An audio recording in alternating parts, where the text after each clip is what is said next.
Ya, bismillahirrahmanirrahim. Assalamualaikum warahmatullahi wabarakatuh. Bertemu lagi dengan saya Latifah Daraja di channel YouTube Belajar Kapan Saja.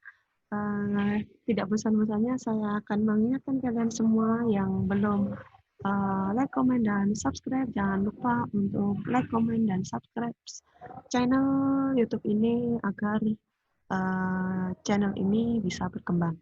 Nah, di kesempatan kali ini saya akan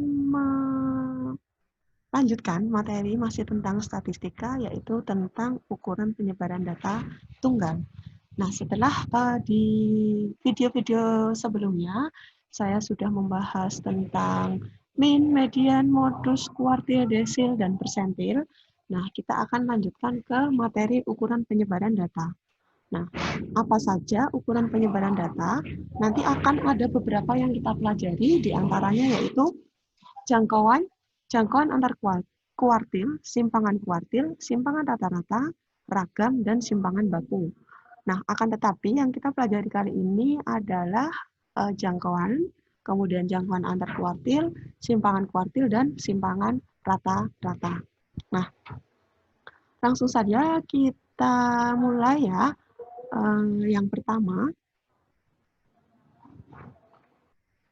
Yang pertama kita akan membahas tentang jangkauan atau biasa dilambangkan dengan R. Nah, jangkauan atau R itu merupakan jangkauan atau nama lainnya itu adalah rentang ya, adalah selisih antara nilai data terbesar dan nilai data terkecil. Nah, gampang banget nih ini. Jadi kalau ada data untuk nyari rentang atau jangkauannya, tinggal kita lihat data terbesarnya berapa dikurangi data terkecilnya. Nah, misalnya ya di sini ada contoh data seperti ini, 7577798255. Kemudian untuk mencari rentang atau jangkauannya, kita lihat dulu nilai terbesarnya berapa. Nilai terbesarnya adalah 85 dan nilai terkecilnya adalah 75. Sehingga rentangnya atau jangkauannya adalah 85 kurangi 75 atau 10. Ini merupakan rentang atau jangkauannya. Nah, untuk yang kedua, itu ada yang namanya jangkauan antar kuartil atau hamparan yang kita simbolkan dengan lambang H. Nah, jadi jangkauan antar kuartil atau hamparan adalah selisih antara kuartil ketiga dengan kuartil pertama, atau bisa kita sebut Q3 dikurangi Q1. Nah, sehingga untuk mencari jangkauan antar kuartil, kita harus cari dulu Q3 dan Q1, kemudian baru kita cari jangkauan antar kuartilnya dengan Q3 kurangi Q1. Mohon maaf, ini harusnya Q3 ya. Ya, Q3 kurangi Q1. Nah, kemudian, yang ini yang butuh perhitungan teliti, ini kita ketika mau mencari simpangan rata-rata.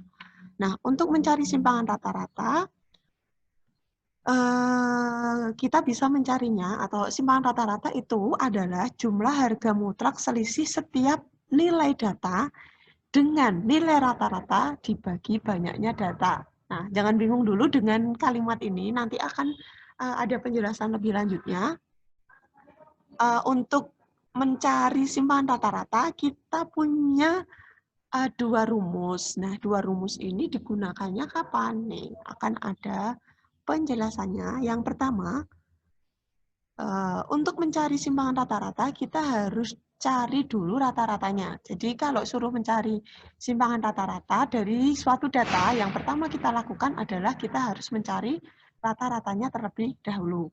Nah, kemudian untuk mencari simpangan rata-rata, kita bisa mencarinya dengan sigma dari nilai mutlak XI min X bar dibagi N. Kita pakai rumus ini ketika apa? Ketika, nanti dulu. Ini kan ada rumus. Yang pertama, sigma XI min X bar per N atau sigma FI kali XI min X bar per N. Nah, terus apa itu perbedaan dua rumus ini? Kapan kita pakai rumus yang pertama, kapan kita pakai rumus yang kedua? Nah, Kalau ini pakai rumus yang pertama itu ketika data yang disuruh mencari simpangan rata-ratanya adalah data yang bukan disajikan dalam tabel distribusi frekuensi. Kemudian kalau yang kedua ini itu ketika datanya itu disajikan dalam bentuk tabel distribusi frekuensi.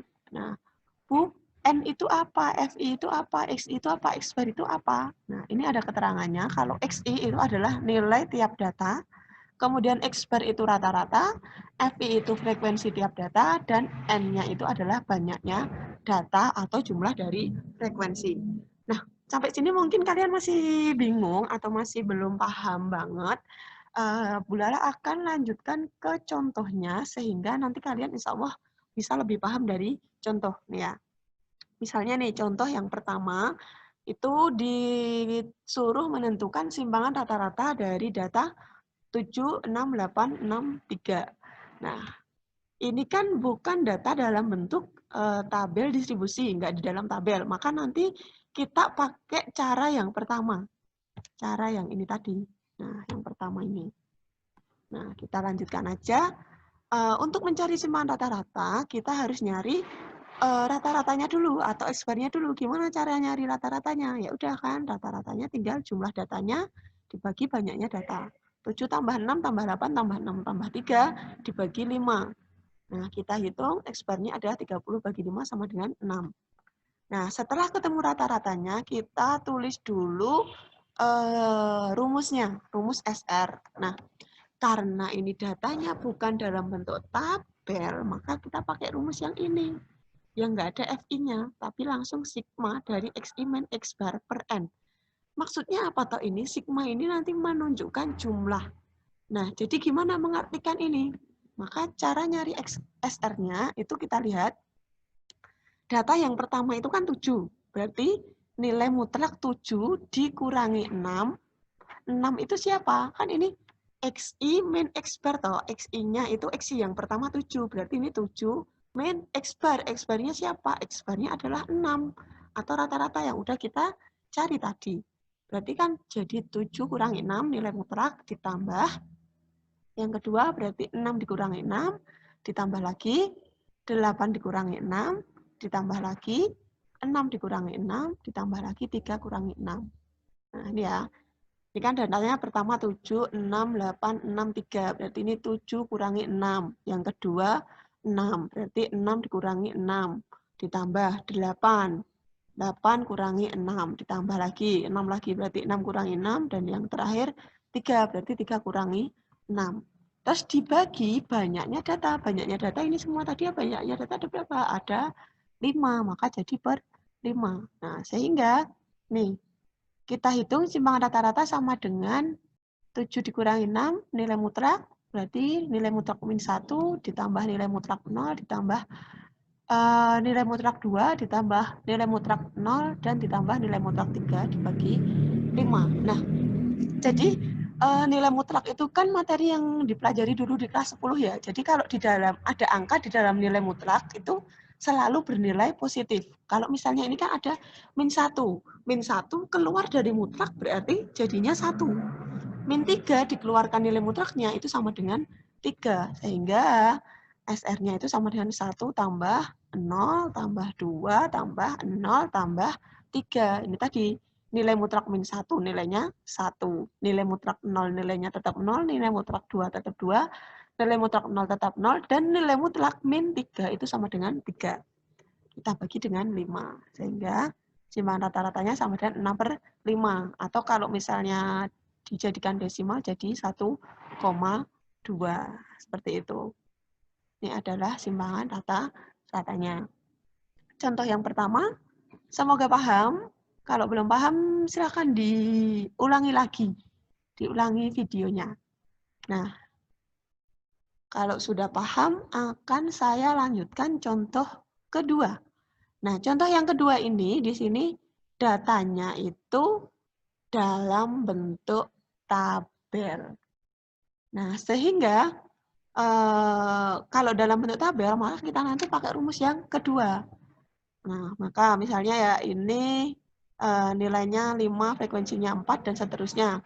Sehingga kita selesaikan, yang pertama yang harus kita lakukan adalah mencari rata-ratanya. Nah, untuk mencari rata-ratanya, kita cari dulu kan hasil kalinya ya ini, yang dulu kita pernah pelajari. Ini kan 5 kali 4, berarti kita cari hasilnya 20, 6 kali 5, 30, 8 kali 4, 32, 10 kali 3 sama dengan 30. Kemudian ini kita jumlahkan, 30, 20, 32, 30 kita jumlahkan, 4, 5, 4, 3 kita jumlahkan juga, sehingga ketemunya 112 sama 16, maka rata-ratanya bisa kita cari dari 112 bagi 16 sama dengan 7. Nah, setelah ketemu rata-ratanya, tinggal kita cari simpangan rata-ratanya. Karena ini bentuknya tabel, maka kita pakai rumus yang kedua. Nah, rumus yang kedua itu yang membedakan ininya loh, ada FI-nya. Nih. Ada FI-nya, FI-nya ini nanti kita isi dengan frekuensi ini. Nah, sehingga untuk nyari simpangan rata-ratanya, kita harus lihat dulu. Yang pertama itu kan datanya frekuensinya 4 ya. Frekuensinya 4. Berarti kan jadi 4 dikali nilai mutlak 5 min 7. 5-nya itu nilainya, 7-nya ini adalah rata-rata yang udah kita cari. Nah, kemudian yang kedua, berarti kan frekuensinya yang kedua itu 5. Berarti nanti 5 dikalikan nilai mutlak 6 dikurangi 7. Nih. Terus yang selanjutnya frekuensinya ada 4. Berarti 4 dikalikan nilai mutlak 8 dikurangi 7. Terus ditambah yang terakhir frekuensinya 3, nilainya 10. Berarti 3 kali nilai mutlak 10 min 7. Dibagi banyaknya data. Banyaknya data ini tadi. Atau jumlah frekuensi ini, 16 ini. Maka ini per 16. Terus kita hitung menjadi 4 kali nilai mutlak min 2, ditambah 5 kali nilai mutlak min 1, ditambah 4 kali nilai mutlak 1, ditambah 3 kali nilai mutlak 3 per 16. Kita keluarkan dari nilai mutlaknya ya. 4 kali nilai mutlak 2, berarti kan 2. 5 kali nilai mutlak 1, ini ya 1. 4 kali 1 tetap, 3 kali 3 tetap. Kemudian kita hitung menjadi 8 tambah 5 tambah 4 tambah 9 dibagi 16. Sehingga hasilnya adalah 26 per 16 atau kita desimalkan menjadi 1,625. Inilah simpangan rata-ratanya. Nah, cuman begitu saja. Mudah ya? Insya Allah mudah. Kemudian untuk materi selanjutnya akan saya upload lagi. Untuk pertemuan kali ini cukup sampai di sini. Semoga video ini bermanfaat dan bisa membantu kalian belajar selama PJJ. Nah, terima kasih atas perhatiannya. Sebelum saya akhiri, jangan lupa untuk tekan like, komen, dan subscribe, atau bisa juga share ke teman-teman kalian yang kira-kira kesulitan untuk memahami materi ini. Terima kasih atas perhatiannya. Sampai jumpa di video selanjutnya. Wassalamualaikum warahmatullahi wabarakatuh.